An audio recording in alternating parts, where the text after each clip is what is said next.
예레미야 17장 1절입니다. 이 17장은 예레미야의 여러 가지 선포들을 기록을 하고 있는 중에 오늘 말씀 1절로 17절은 재앙의 원인 두 번째를 이야기를 합니다. 첫 번째 이야기가 우상숭배 문제였어요. 어제 말씀에. 그런데 오늘 이 본문은 생수의 근원이신 하나님을 버리고 헛된 것을 의지했음에 대해서 이야기를 합니다. 그게 재앙의 두 번째 원인이죠. 먼저 1절로 4절이 첫 번째 문단이고요. 5절로 13절, 14절로 마지막 18절 이렇게 세 문단으로 나누어졌는데 1절로 4절은 유다의 죄가 뭐냐 하는 것을 설명을 해요. 근데 거기에 1절에 아주 특별한 표현이 나오죠. 유다의 죄는 금강석 끝 철필로 기록되되 그들의 마음판과 그들의 제단불에 세계적 끈을 이렇게 이야기를 합니다. 금강석 철필로 마음판에 기록되고 그들의 제단불, 그러니까 그들의 마음은 그 자기들의 마음이고요. 그들의 제단불, 이게 하나님의 제단, 이 성소의 제단이 아니에요. 그들의 제단입니다. 그러니까 우상 숭배하는 그 제단을 말하는 거겠죠. 근데 여기서 우리가 주목해야 할 것은 금강석 끝철필로 기록됐다. 이게 이제 금강석 철글필이라는 것은 아주 단단하게 너무 분명하게 깊이 새겨져서 변하지 않는다 그런 뜻이에요. 그것이 그들의 마음에 있고 그들의 우상 숭배의 현장에 있다 하는 거예요. 너무나 분명해서 너무나 깊이 새겨져서 인간의 방법으로는 도저히 이것을 어떻게 할 수가 없다는 거예요. 그 가끔 어쩌다가 옛날에는 차가 별로 성능이 안 좋고 정교하지가 않아서 우리나라 차가 고장이 잘 났어요. 그래서 이제 그 뭐죠? 그 차 수리하는, 아이고 갑자기 생각이 안 나네. 하여튼 를 자주 들락거렸습니다. 근데 가보면 신기한 것이 있어요. 이렇게 그 흠이 난 곳을 이렇게 뭐 그 약품 같은 걸 발라가지고 쓱쓱쓱쓱 닦아주면은 흠이 싹 없어져 버려요. 신기하죠? 이 흠이 났을 때는 막 속상한데 차를 오래 타다 보면 그러려니 하고 그냥 방치하고 타는데 그렇게 싹 지워주니까, 지워주는 게 아니라 메꿔주는 거겠죠. 근데 여기서 금강석 철필로 새긴 이것은 아무리 그렇게 해도 메꿔지지 않는 겁니다. 너무 깊고 너무 뚜렷해서 어떤 것으로도 지워지지가 않는 그들의 우상숭배가 어디에 있다? 마음에 있고 그 우상숭배의 현장인 그들의 제단불에 그들의 죄가 있다. 이거는 너무 증거가 분명하고 변하지 않는다 하는 이야기를 지금 해요. 그러면서 2절에 뭐라고 하느냐면 그들의 자녀가 높은 언덕 위 푸른 나무 곁에 있는 그 제단들과 아세라들을 생각하도다. 그 제단들, 이것이 1절에 그들의 제단불하고 연결이 되는 거죠. 그러니까 왜 이야기를 자꾸 하느냐면 그들의 제단불 할 때 그들의를 빼고 제단불만 이야기를 하면 마치 성전의 제단불이라고 착각하기 쉬워서 설명을 계속하는 겁니다. 그러니까 이 2절은 이런 이야기예요. 부모가 그렇게 우상 숭배를 하니까 자녀들도 늘 그걸 생각한다. 그러니까 이 우상 숭배라는 습관은 부모를 따라서 자녀에게 계속 이어져 가는 거죠. 그래서 부모의 신앙생활이 굉장히 중요한 거예요. 부모가 예수를 믿으면서도 토정비결 보고, 예수를 믿으면서도 점을 치고, 예수를 믿으면서도 뭐가 뻑하면은 무슨 뭐 저주가 어쩌고 운명이 어쩌고 이런 말을 하고, 예수를 믿는 부모가 하는 말과 행동과 그의 삶이 자식에게 그대로 이어져서 자식도 어렸을 때부터 생각이 그쪽으로 가는 거예요. 뭐 예수 안 믿는 사람은 말할 것도 없죠. 그래서 참 중요한 것이 부모 중에 한쪽이 안 믿는 거예요. 부모 중에 한쪽이 안 믿고 다른 쪽은 믿으면 다른 쪽 믿는 그분은 천국에 가겠죠. 구원받았죠. 문제는 뭐냐면 자신은 구원을 받지만 내 새끼들은 영향을 믿는 엄마나 아빠의 영향을 더 많이 받을까요? 안 믿는 엄마나 아빠의 영향을 더 많이 받을까요? 인간은요, 아담이 죄 지은 이후부터 죄 가운데 태어나기 때문에 어린 아이는 깨끗하다라는 말을 하지 마십시오. 그 성경적이지 않아요. 세상 철학이 한 말을 기독교가 도입한 거예요. 그건 잘못된 거예요. 그래서 인간은 생리적으로 원래 선천적으로 선보다 악을 더 좋아하게 돼 있어. 살펴보십시오. 애가 선한 것을 좋아하고 악한 것을 좋아하는 그 둘을 놓고 어느 쪽으로 기울어지는지. 그 이제 본받는 쪽이 다행히 잘 믿는 부모 쪽이라면 좋은데 그렇지 않는 경우는, 그래서 이 뭐 이렇게 결혼 이야기를 하는 것이 아니라 이 자녀들이 부모의 그런 것들을 보고 자기도 누가 안 가르쳐 줘도 늘 생각하도다. 이 생각한다라는 표현이 이게 중요한 거예요. 자기도 모르게 생각이 그쪽으로 기울어 가는 거예요. 우상 숭배 쪽으로. 부모를 따라 섬기던 그 오랜 습관이 자녀들의 마음속에 새겨져서 왠지 끌리는 거죠. 그래서 교회에 오면은 불편한데 절간에 가면 편해. 반대인 사람도 있어요. 저 같은 경우에는 어려서부터 교회를 다녔기 때문에 절간에 가는 것보다 교회에 오는 것이 편해. 어려서부터 중학교, 고등학교 이때부터 교회 가면은 아무 교회나, 우리 교회가 아니어도 아무 교회나 가면은 편한데 절간을 가면, 등산 가다가 보면은 절간을 꼭 통과하지 않은 우리나라는 사람들은 뭐 대웅전 바라보면서 합장도 오고 뭐 촬영도 오고 그러는데 저는 쓱 지나가요. 그 안에 들여다보고 싶지도 않아. 그러니까 이게 어려서부터의 습관인 거거든요. 부모를 따라 그런 습관이 아이에게 전수된 거예요. 지금 생각이 그쪽으로 끌려. 그래서 뭐라고 그래요? 3절, 들에 있는 나의 산아, 내 온 영토의 죄로 말미암아 내가 내 재산과 내 모든 보물과 산당들로 노략을 당하게 하리니. 들에 있는 나의 산아, 산도 하나님의 산인데 그 산들마다 다 우상숭배로 천지도배를 했죠. 이스라엘만 그러나요? 우리나라도 산들마다 좋은 산은 다 뭐가 있어? 두 가지가 있죠. 하나는 절간, 하나는 그 비는 곳. 그건 불교가 아니라 무당이잖아요. 이 명산이라고 알려진 데는 그런 것들이 곳곳에 다 숨어 있어.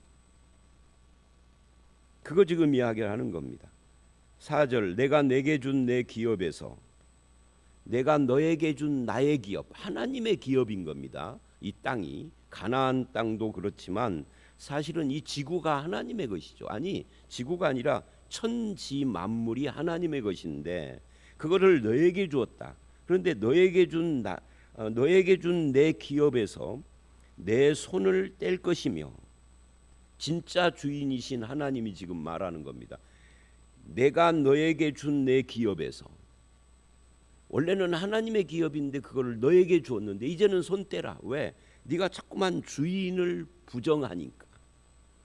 또 내가 너로 하여금 너의 알지 못하는 땅에서 내 원수를 섬기게 하리니. 이제 멸망에서 포로로 잡혀가는 것을 이렇게 말을 하는 거예요. 이는 너희가 내 노를 맹렬하게 하여 영원히 타는 불을 일으켰음이라. 자, 그래서 1절로 4절 첫 번째 문단에서 우리가 봐야 할 것은 두 가지예요. 하나는 1절, 금강석 철필로 마음과 나의 죄악의 현장에 기록된 이 죄가 얼마나 뿌리 깊은가. 그리고 두 번째, 그런 나의 행동과 삶의 습관이 자녀들에게 그대로 이어져서 자녀들이 어렸을 때부터 생각이 그쪽으로 기울어. 이 두 가지가 이 1절로 4절에서 우리에게 주시는 가장 중요한 교훈이다 하는 거예요. 그래서 이제 결혼을 한 지 몇십 년 된 우리 입장에서, 또는 뭐 몇십 년까지 안 됐어도 이 설교가 녹음돼서 듣는 젊은 우리 성도님들도 있을 테니까, 결혼해서 1, 2년 또는 10년 이렇게 되신 분들이라도 우리가 꼭 주의해야 할 것이 무엇이냐면, 우리 자녀의 생각 속에 어떤 경향을 내가 심고 있는가 하는 거예요. 그래서 부모의 삶의 태도가 굉장히 중요한 거예요. 자녀의 기억 속에 하나님의 신앙을 심도록 애를 써야 합니다. 그러면 어떻게 되느냐 하면, 이 자녀가 어렸을 때의 그 기억이 사라지지 않고요, 나이를 들수록 그것이 뚜렷해집니다. 그래서 소원이 생기고, 안 믿는 사람이라도. 그래서 우리 교회에 오래 등록하신 분들 중에 어떤 분이 그런 말을 하더라고요. 처녀 때 교회를 좀 다니다가, 뭐 열심히 다닌 것 같지는 않아요. 좀 다녔대요. 그러다가 결혼을 했는데 이 시댁이 전혀 기독교고 상관없이 교회 다니는 거 싫어하고 남편도 싫어하고, 그러니까 자연스럽게 교회에 멀어졌는데, 그게 몇십 년이에요. 이제는 노년이 됐어. 남편은 돌아가셨고, 뭐 시부모들도 다 돌아가셨겠죠. 교회에 대한 간절한 생각이 나온 거예요. 그 본인이 찾아오셨어. 그러니까 어렸을 때 어떤 생각과 기억들과 습관들은요, 잘 안 사라지거든요. 그래서 어렸을 때 주일학교가 중요하고 그런 거예요. 아니 뭐 주일학교 다녔어도 중간에 교회 떠난 사람들도 있죠. 근데 그들 중에 일부는 아직도 그 기억이 있어요. 그래서 중년 이후에 예수를 처음 믿는 사람들의 통계를 내보면, 어렸을 때 교회를 한두 번이라도 가본 사람, 또는 어렸을 때 교회를 열심히 다녔으나 중간에 그만둔 사람들의 퍼센트가 높아요.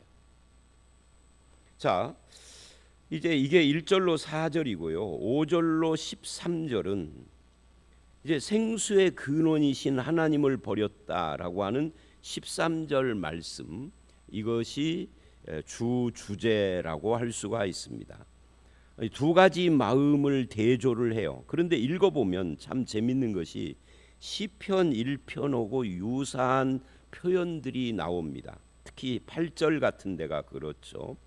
자, 그래서 5절로 8절을 보면 5절로 6절과 7절로 8절이 서로 갈라져요. 5절로 6절은 하나님을 떠난 사람에 대한 이야기예요. 그리고 7절에 그러나 무릇, 그래요. 반전하는 거죠. 그러나 무릇 여호와를 의지하는 사람의 복에 대한 이야기를 7, 8절이 해요. 하나님을 떠난 사람들의 저주가 5, 6절이고요. 5, 6절을 보면 하나님을 떠난 사람들의 특징에 대해서 이렇게 말을 해요. 무릇 사람을 믿으며 육신으로 그의 힘을 삼고 마음이 여호와에게서 떠난 그 사람은 저주를 받을 것이라. 사람을 믿고, 누굴 믿어야 되죠? 하나님을 믿어야 되는데 사람을 믿어요. 제가 자주 하는 것처럼 정치인을 믿고, 젊은 애들은 연예인을 믿고, 교인들은 하나님이 아니라 목사를 믿고, 그죠? 사람을 믿어요. 친구를 믿고. 그런데 사람들은 우리에게 실망을 주죠. 실망만 주면 다행이죠. 근데 끝까지 하나님이 아닌 사람을 따라간 사람은 저주를 받을 것이라. 육신의 힘, 자기 능력, 자기 재주, 자기 지혜, 자기 힘을 믿는 사람도 마음이 하나님에게서 떠나 있기 때문에 이 사람도 저주를 받을 것이라. 어떤 저주를 받아요? 6절 보면은 사막의 떨기나무 같아서 좋은 일이 오는 것을 보지 못하고 광야 간조한 곳 건건한 땅 사람이 살지 않는 땅에 살리라. 사망의 떨기나무 같다. 여러분 상상을 해보십시오. 모세가 이 떨기나무에 불 붙은 걸 보고 신발을 벗으라 하는 하나님 앞에 신발 벗고 하나님을 만나잖아요.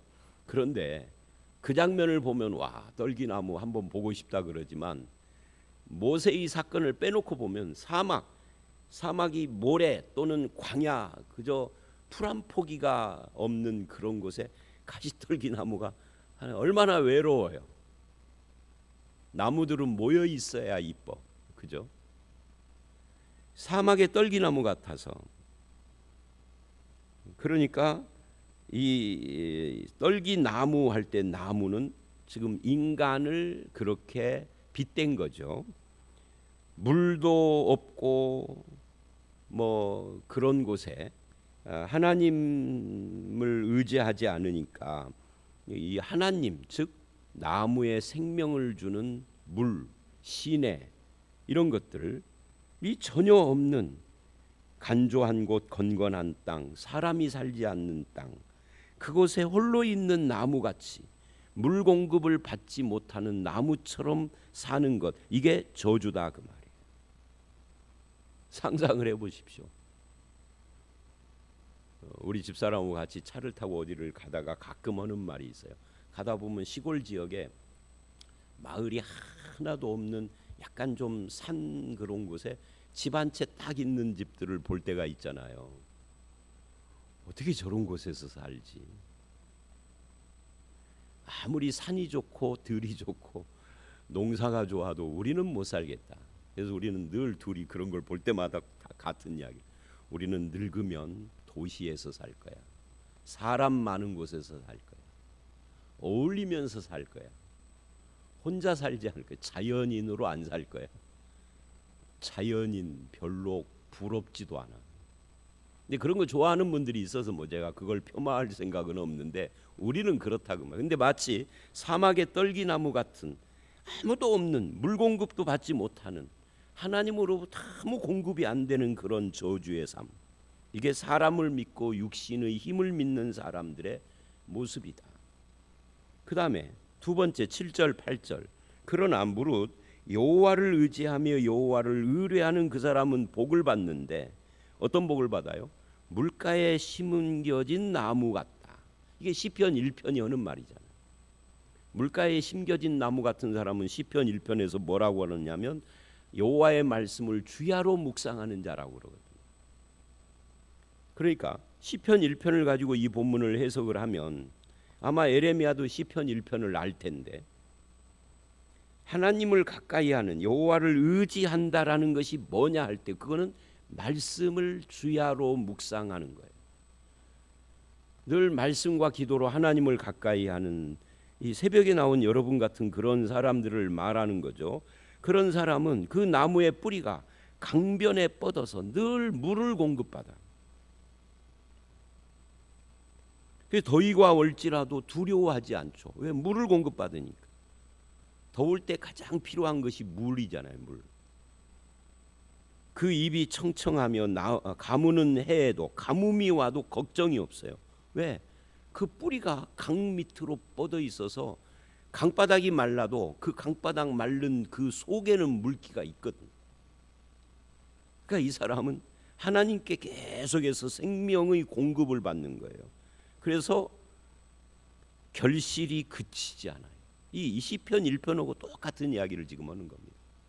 시절을 따라 열매를 맺는다는 시편 1편하고 더위도 두렵지 않고 가뭄도 걱정이 없는 그게 여호와를 의지하고 의뢰하는 사람이다. 그런데 너는 어째서 사막의 떨기나무 같은 삶을 사느냐 하는 이야기를 지금 하는 겁니다. 그러면서 9절로 13절 만물보다 거짓되고 심히 부패한 것은 마음이라 누가 능히 이를 알리오마는 사람의 마음이 죄의 근원이다 그 말이에요. 그래서 이 마음과 생각은 약간 다른데 유사하지만 이 마음과 생각에 뭐를 어렸을 때부터 심느냐가 중요해요. 어렸을 때 그게 안 심어지면은 나이를 먹어서라도 늘 우리의 생각 속에 여호와와 그 말씀을 새겨야 해요. 최근에 또 등록하신 그 어르신들 중에 두 분이 있는데 우리 최 권사님이 그들을 계속 섬기세요. 어제도 우리 신방 가다 보니까 자전거를 타고 휙 돌아 나오는데 그 양반 사는 아파트 쪽에서 휙 돌아 나오더라고. 이 신동 아파트 쪽에서. 아, 거기 갔다 오시는구나 하고 느꼈는데, 두 분이 얼마나 대조적인지 몰라. 나이는 비슷한데 아주 나이 많으신 두 분인데요.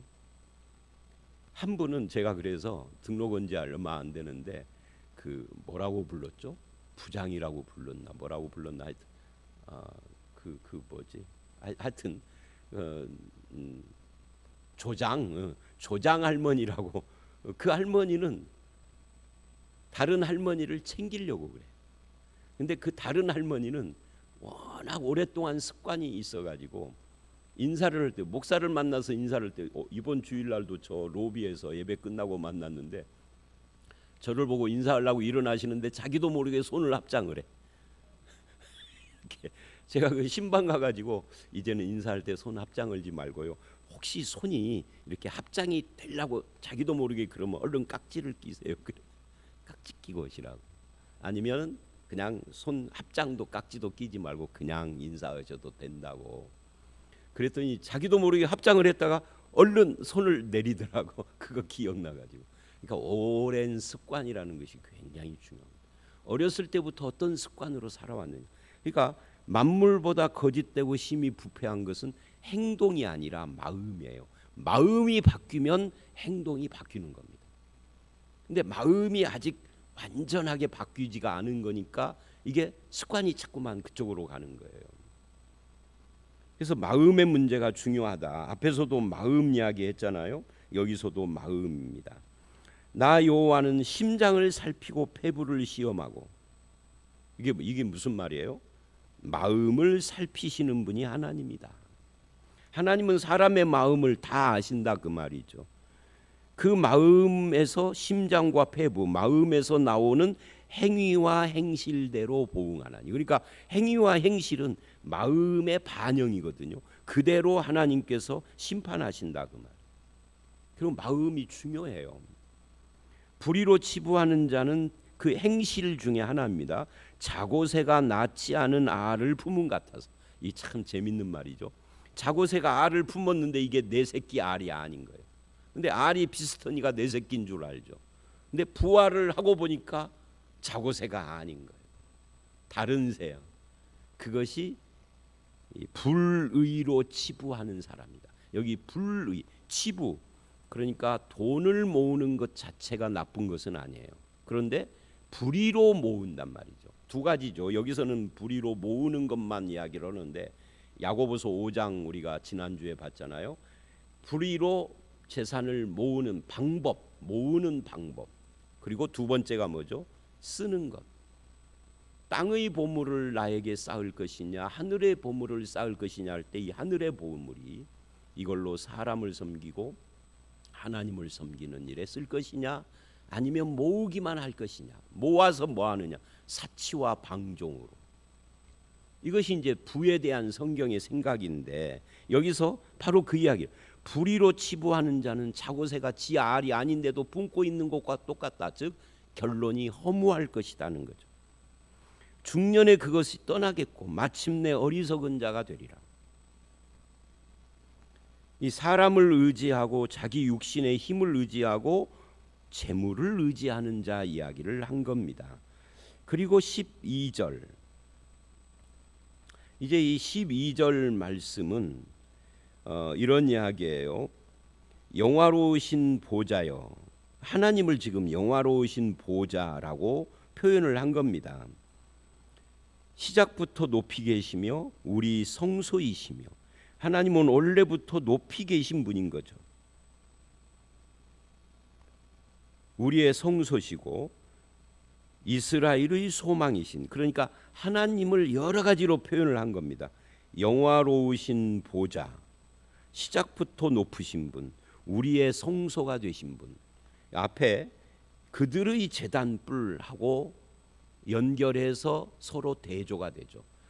이스라엘은 하나님이 아닌 자기들의 우상의 제단 뿔을 늘 찾고 그것을 붙잡지만 진짜 우리의 성소는 하나님밖에 없는 거죠. 이스라엘의 소망도 하나님 이외에는 없는데 무릇 주를 버리는 자는 다 수치를 당할 것이야. 무릇 여호와를 떠나는 자는 흙의 기록이 되오리니. 이것도 참 재밌는 말이죠. 흙에 기록된다라는 것과 금강석 철필로 기록된다는 것이 완전히 다른 거잖아요. 금강석 철필로 기록되는 1절은 이 죄가 너무 깊어서 지워지지 않는다는 거고, 흙에 기록된다라는 것은 그들의 이름이 흙에 기록됐으니까 쉽게 지워진다 하는 거니까 하나님이 영원히 기억하지 않는. 흙에 기록되는 것의 반대가 뭐죠? 생명책에 기록되는 거예요. 생명책에 기록된 이름은 절대 지워지지 않죠, 영원히. 근데 흙에 기록된, 여러분 그 부안 변산 같은 데 가보면은 모래에다가 놀이를 할 때 뭐 글씨도 쓰고 하잖아요. 우리 애들은 가면은 꼭 구덩이를 파가지고 물을 거기다 모아놓고 거기서 놀더라고요. 그런데 파도가 한번 쫙 밀고 들어오고 가면은 싹 없어져 버려요. 그냥 평평해져 버려. 그러니까 네 이름이 흙에 기록된 것이 그와 같다 그 말이에요. 그러면 왜 이렇게 수치를 당하고 흙에 기록된 이름이 되느냐? 하나님께 버림받은 이름이 된다는 거잖아요. 이는 생수의 근원이신 여호와를 버림이니라. 우리의 소망이시고 생수의 근원이신 하나님을 버린 자들이 그렇게 흙에 기록된 이름같이 될 것이다 하는 거죠. 하나님으로부터 잊어지는 거예요. 자, 오늘 말씀은 여기까지인데 결국 이 이야기를 하는 겁니다. 우리 자신도 그렇고 우리 자녀들도 그렇고 우리의 어렸을 때부터의 생각 속에 무엇을 새길 것이냐 할 때 여호와를 의지하는 삶, 이 습관을 새겨야 한다. 하나님은 마음과 심장, 폐부를 살피는 건데 우리의 행위는 거기서 나오는 건데 그 우리의 생각 속에 여호와의 이름과 그분을 의지하는 신앙의 삶을 새긴 사람은 물가에 심긴 나무 같은 존재가 되는 것이다. 그렇지 않는 사람은 사람을 믿고 자기 힘을 믿고 그리고 하나님이 소망이심을 부정하는 이런 사람들은 마치 사막의 떨기나무처럼 뿌리를 내리지 못하고 생명의 물을 받지 못하는 사람처럼 말라지는 거다. 그리고 최종적으로 흙에 새겨진 이름처럼 되어진다.